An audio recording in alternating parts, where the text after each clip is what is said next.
Okay guys, let's concentrate on low balls, all right? When the ball is low, remember, this is what I don't want you to do. Go ahead.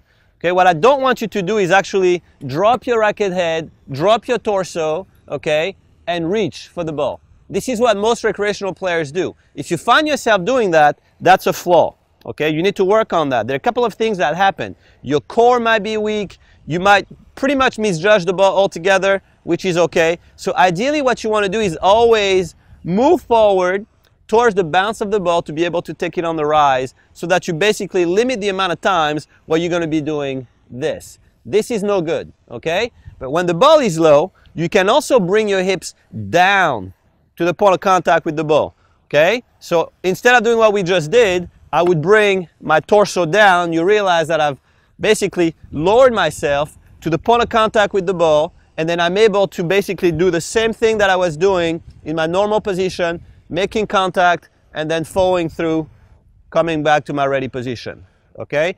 That's the ideal way to deal with low balls, okay?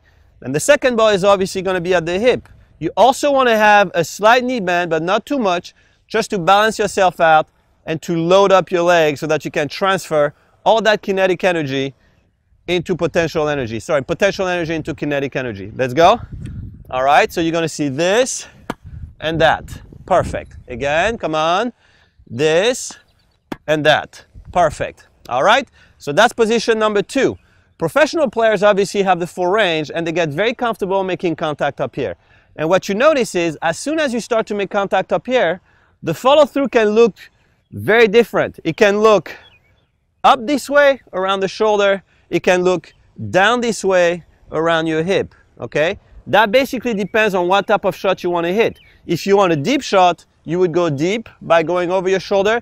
If you want a ball that goes downward, more of a transition shot that you try to put away with a lot of acceleration, you would go down this way, okay? And you might also see this going down this way when you want somebody, when you look at someone who's putting a lot of topspin in the shot and wants to play short. The trajectory would be like this, okay? So again, get very comfortable making all these different types of contacts. So we're going to work on high balls now so that I can show you what the follow-through looks like for a perfect swing up top, okay? So high balls, all right? There's a high ball, and then here you see a nice follow-through. A little bit higher, there you go, racket head up, okay? See, my racket came down, okay, because I was trying to bring the ball down.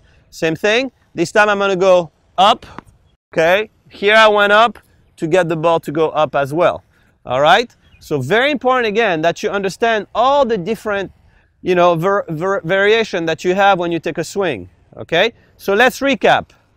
Low with a full drive, okay, you would come around, okay? Low with a very, very short ball, a lot of topspin.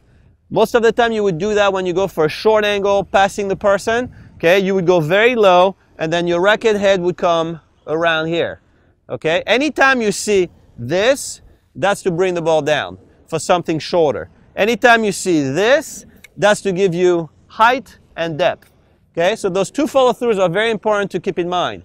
At the hip, same concept applies. This would be a full drive with maximum acceleration.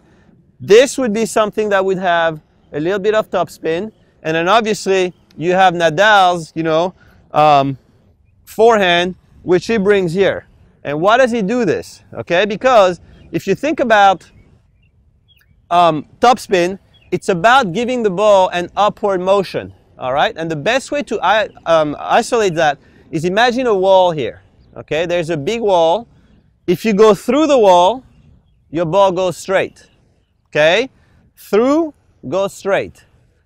Up, obviously along the wall, goes up.